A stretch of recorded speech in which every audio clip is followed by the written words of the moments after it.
Have you noticed that getting and keeping a strong erection just isn't as easy as it used to be? Maybe it takes longer, or it's not quite as firm, or perhaps it just doesn't happen reliably anymore when you want it to. It's a frustrating reality that touches the lives of so many men, especially as we get a little older. It can feel like a silent thief, slowly stealing away a part of your confidence and connection, leaving you wondering why things have changed. You might blame age, stress, or other health issues. And yes, those things certainly play a part, but there's a specific, often overlooked factor, a mistake many men unknowingly make, that can silently but profoundly impact their ability to get hard. It's something deeply personal, something most men would never talk about, not even with a doctor. It's a habit developed in private that can have surprising public consequences for your sexual health and your relationships. In this video, drawn from years of experience as a penis surgeon, I'm going to reveal this specific mistake during masturbation that can be actively working against your erections. We'll explore exactly what it is, why it's so damaging, and most importantly, what you can do about it. It might sound surprising, maybe even a little uncomfortable to think about, but understanding this can be a real game changer for restoring your confidence and your ability to get hard. Watch to the end for something that will surprise you and offer real hope. Let's get right into it and talk about this mistake, this habit that I've seen contribute to so many men's struggles with getting an erection. It's a very common practice, something almost every man engages in at some point. But how it's done can make a world of difference. The mistake isn't the act itself, but rather the way it's often performed, specifically the technique and the amount of pressure and speed used. Think about it when masturbating. It's natural to seek a certain level of stimulation. Often, men develop a habit of using a tight grip, applying significant pressure, and employing very rapid, forceful strokes. This might feel highly effective in the moment, leading quickly to intense pleasure and orgasm. But here's the hidden danger: this intense, high-pressure, high-speed stimulation is profoundly different from the kind of stimulation typically experienced during partnered sex, or even during spontaneous arousal. Your penis, believe it or not, has a memory. It adapts to the kind of stimulation it regularly receives. When you consistently stimulate the nerve endings in a very specific, intense, and often isolated way, meaning without the warmth, moisture, and variable touch of another person, you are essentially training those nerves to respond primarily, or even only, to that specific kind of input. It's like constantly using a very bright, narrow beam of light and then wondering why a softer, broader light source doesn't seem as effective. Your nerves become desensitized, not to touch in general, but to the nuances of touch. They get used to that high pressure, rapid friction, and can start to struggle to register and respond to the softer, gentler, or simply different sensations involved in intimacy with a partner. Imagine the scenario: you've developed this habit over years, maybe even decades. Your body has become incredibly efficient at achieving orgasm with a tight, quick motion. Now, when you're with your partner, the sensations are different. There's skin-on-skin contact, varying degrees of pressure, slower movements, warmth, and emotional connection. All these different stimuli are meant to work together to create arousal and lead to an erection. But if your nerve endings have been conditioned to expect that specific, high-intensity input from masturbation, they might just not hear the signals coming from your partner's touch as effectively. The erection might not form as readily, or it might not be as firm, because the signal isn't strong enough to trigger the full physiological response needed. This isn't just a theory. It's something I've seen time and time again in men who come in seeking help for erectile difficulties. They often report that they can achieve a perfectly good erection when masturbating with their usual technique, but struggle significantly when attempting intimacy with their partner. This disparity is a classic sign that the issue isn't necessarily a fundamental problem with the erectile mechanism itself. The blood vessels, nerves, and muscles might all be healthy, but rather a learned response or lack of response to certain types of stimulation due to this masturbation habit. It's a form of performance issue. Yes, but one rooted in a physical adaptation of the nerves. It's a silent process because it happens gradually, over time, without you even realizing you're teaching your body this limiting behavior. You just notice one day that things aren't working like they used to during partnered sex, and you're left confused and worried. Understanding this link is the first crucial step toward addressing it. It shines a light on a very private habit and shows how it can have a real impact on your ability to connect intimately with someone else. It's not about judgment, it's about awareness and empowerment. Now, understanding that this high-pressure, high-speed technique can desensitize your nerves to the kind of stimulation you experience during partnered sex is one thing. But what can you actually do about it? The good news is that your body, including its nerve endings, is remarkably adaptable. You can, with conscious effort and patience, retrain your nervous system to become more sensitive to a wider range of stimuli. It won't happen overnight, but it is absolutely possible to reverse some of this desensitization and improve your ability to get and maintain an erection during intimacy. The key lies in changing the habit. It means consciously altering how you masturbate to more closely mimic the sensations of partnered sex. This involves using less pressure, a looser grip, and a slower, more varied rhythm. Think of it less like a race to the finish and more like exploring different kinds of touch and sensation. Use lubricants, perhaps even ones with different textures, to simulate natural moisture. Experiment with different hand positions and levels of pressure. The goal is to use your masturbation practice not just for quick release, but as a form of retraining, teaching your nerves to respond to softer, more varied input. It might feel counterintuitive at first.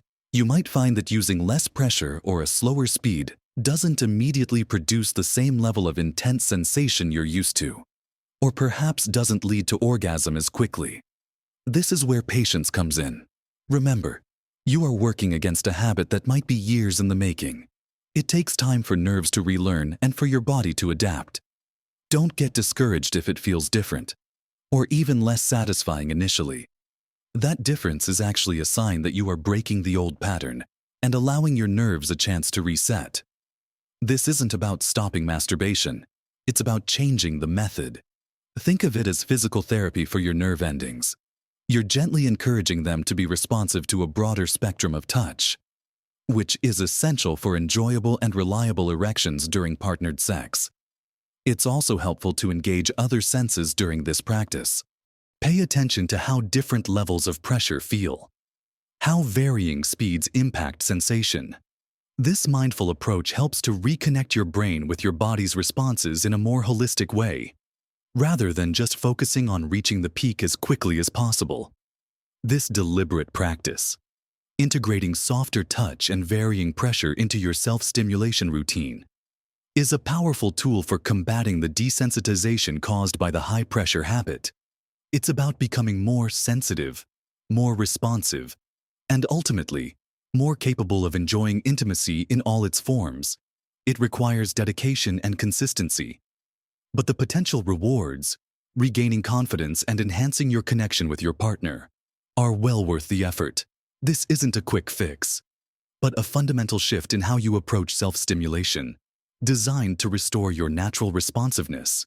Now that we've explored the crucial point about the pressure and speed of masturbation and its impact on your nerve sensitivity, let's delve a little deeper into the surrounding factors and strategies that can reinforce this retraining process and further improve your erectile function.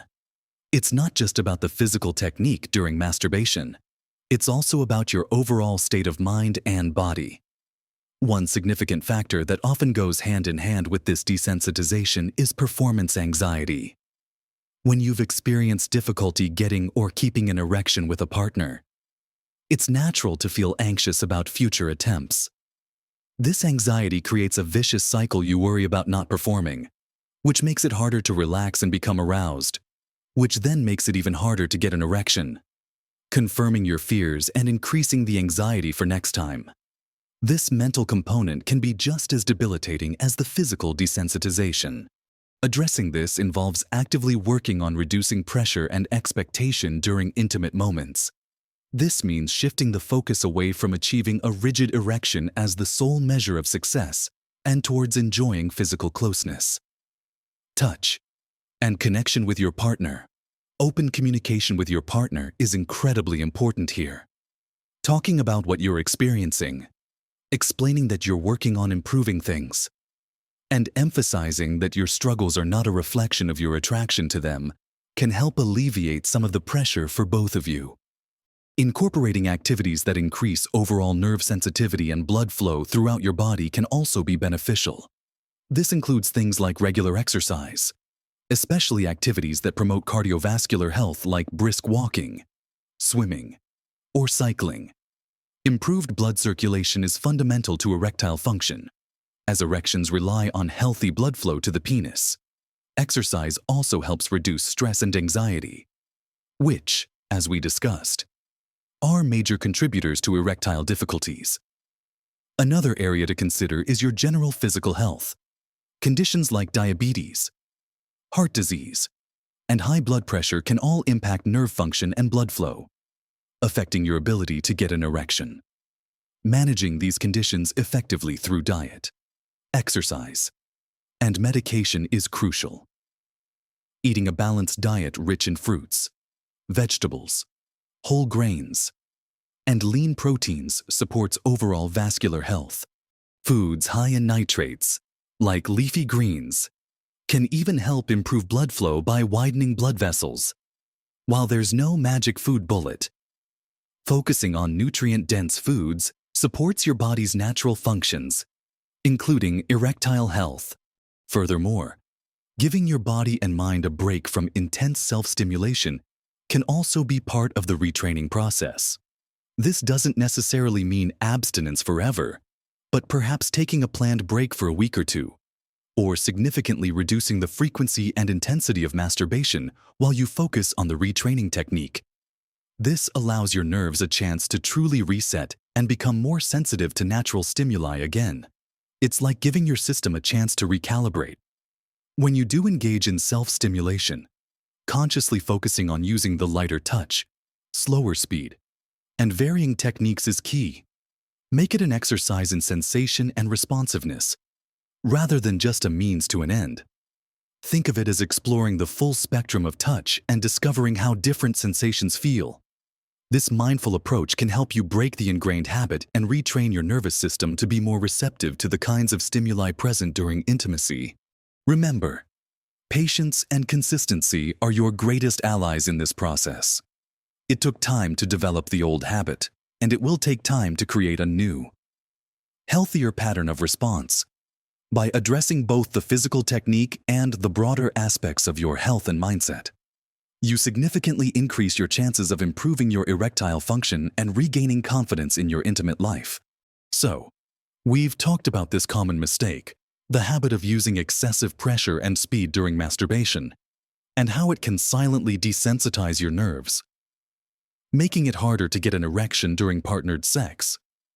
We've also discussed the importance of retraining your nervous system with a gentler, more varied touch, and how addressing factors like anxiety, overall health, and blood flow through exercise and diet are all part of the picture. It might seem like a lot to consider, but remember, this is about making gradual, sustainable changes. The journey to improved erectile function and a more confident, intimate life is not about perfection, but about progress.